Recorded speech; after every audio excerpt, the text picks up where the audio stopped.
2024 June 15. Daily Bread Passage. Lamentations chapter 4 verse 1 to 22. Keyverse. Verse 13. Title: When leadership fails. How the gold has lost its luster, the fine gold become dull. The sacred gems are scattered at every street corner. How the precious children of Zion, once worth their weight in gold, are now considered as pots of clay, the work of a potter's hands.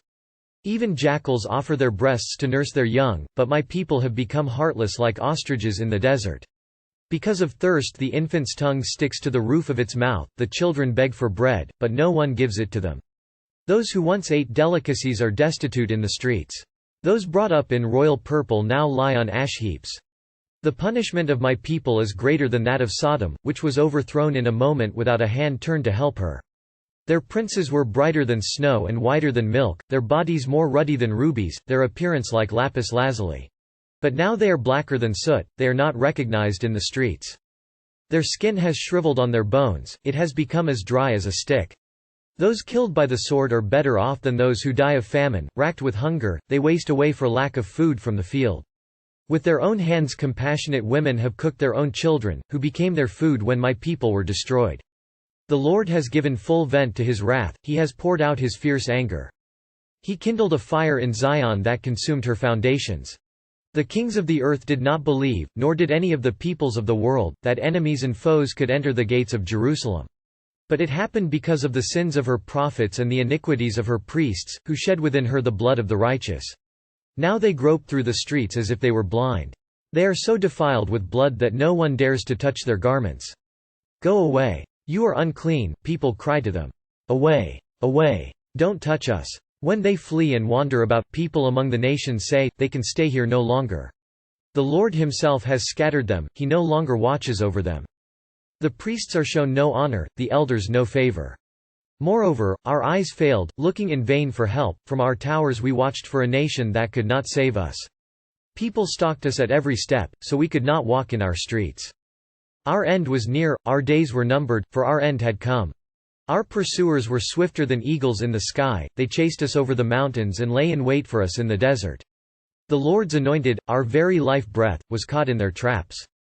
We thought that under his shadow we would live among the nations. Rejoice and be glad, daughter Edom, you who live in the land of Uz. But to you also the cup will be passed, you will be drunk and stripped naked.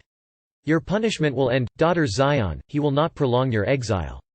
But he will punish your sin, daughter Edom, and expose your wickedness. The city of Jerusalem was once like pure gold. But because of their sin, they had grown dim. The people of Zion, once worth their weight in gold, became like cheap pottery. Infants can find no milk to drink. Children roam the streets begging for food that does not exist. People who were once wealthy now were dying homeless in the streets. The punishment that Jerusalem underwent seemed worse even than the destruction of Sodom. The princes of the city, once ruddy, with the beauty of sapphire, were now unrecognizable, their skin shriveled. Many must have felt they would have been better off if they had perished in the invasion of the Babylonians. This is the picture of the full vent of God's wrath on sin. What happened to Jerusalem was unbelievable, even to Judah's enemies. How could an army invade the great city of Jerusalem?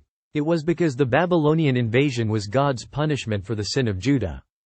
Even her spiritual leaders, the prophets and priests, sinned. They all had blood on their hands. Jerusalem was looking for other nations to come and save her. But no one could. So, the Lord drove them into exile. But their exile would be only for a time. People truly need spiritual leaders to show them the way to God. Prayer. Father, without shepherds, we cannot but sin grievously against you. Send us spiritual leaders to show the way to you. One word. Lord, raise up faithful spiritual leaders.